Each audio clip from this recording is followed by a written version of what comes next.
খুঁটি পুজোর মধ্য দিয়ে দুর্গোৎসব প্রস্তুতি শুরু করল নকশালবাড়ির বিবেকানন্দ ক্লাব। বৃহস্পতিবার স্বাধীনতা দিবসের দিনে দ্বিতীয় বর্ষের খুঁটি পুজোর আয়োজন করা হয়। এদিন খুঁটি পুজোতে উপস্থিত ছিলেন শিলিগুড়ি মহকুমা পরিষদের সভাধিপতি অরুণ ঘোষ। লাল কেল্লার আদলে মণ্ডপসজ্জা ও আলোক রশ্মির মাধ্যমে এবছর চমক থাকছে বলে জানান উদ্যোক্তারা।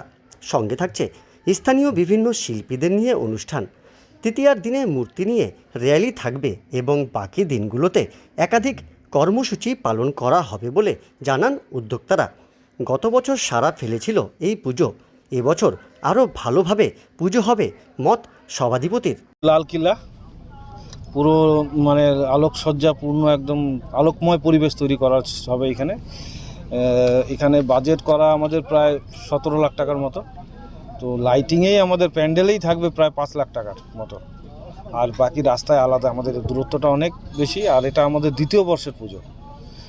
তো আশা করব যে আগের বারের তুলনায় এবারকার পুজোর থিমটা অনেক বেটার, আর জনসমাগম আগের বার যা ছিল আমরা আশা করি তার থেকে বেশি হবে। কারণ আমাদের প্রচার অলরেডি আপনাদের মাধ্যমে আজকের থেকে শুরু হলো, আর আপনাদের সহযোগিতা চাইব যাতে আমাদের পুজোর প্রচারটা, যে আমাদের কি থিমটা হচ্ছে সেটা যাতে প্রত্যেকটা মানুষের বাড়ি বাড়ি পৌঁছে যায়, সেটার জন্য আপনাদেরও সহযোগিতা আমরা কামনা করি।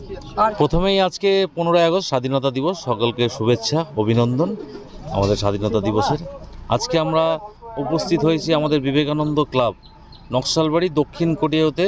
আমাদের এই ক্লাবটা গতবার থেকে এখানে এই পুজোটা শুরু হয়েছে। গতবারই প্রথমবার পুজো, এর আগের বারে যেরকম পুজো হয়েছে এটা কিন্তু পুরো দার্জিলিং জেলাতে সারা ফেলেছিল এইবারের পুজোটা। আর বিশেষ করে এখানে রাজবংশী সম্প্রদায়ের মহিলা এবং মেষ সম্প্রদায়ের মহিলারা যেভাবে এই পুজোটাকে নামিয়েছে, আমি ছেলেদের কথা কমই বলবো, কিন্তু এই পুজোর মেন উদ্যোক্তাই কিন্তু মহিলা বাড়ি বাড়ি গিয়ে চাঁদা কালেকশন করে যেভাবে এই পুজোটা করে, এটা সত্যি প্রশংসার যোগ্য।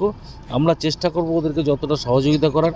এইবারে আরও ভালো করে থিম নিয়ে আসছে। আজকে খুঁটি পুজো হলো এইখানে, যেইভাবে এত সুন্দর মাঠের মধ্যে এত বড় প্যান্ডেল করে গতবার হয়েছিল লোক, এত মানুষের সমাগম, বিভিন্ন প্রান্ত থেকে মানুষ কিন্তু এখানে পুজো দেখতে আসে। যেহেতু এখন তো সব জায়গাগুলো কনজাস্টেড হয়েছে, কিন্তু আমাদের এখানে যেহেতু মাঠটা এখনও আছে, এই মাঠের মধ্যে প্রচুর দর্শক গতবার হয়েছে। এবার মনে হচ্ছে আমার আগের বারের রেকর্ডকেও কিন্তু এবার পার করে যাবে।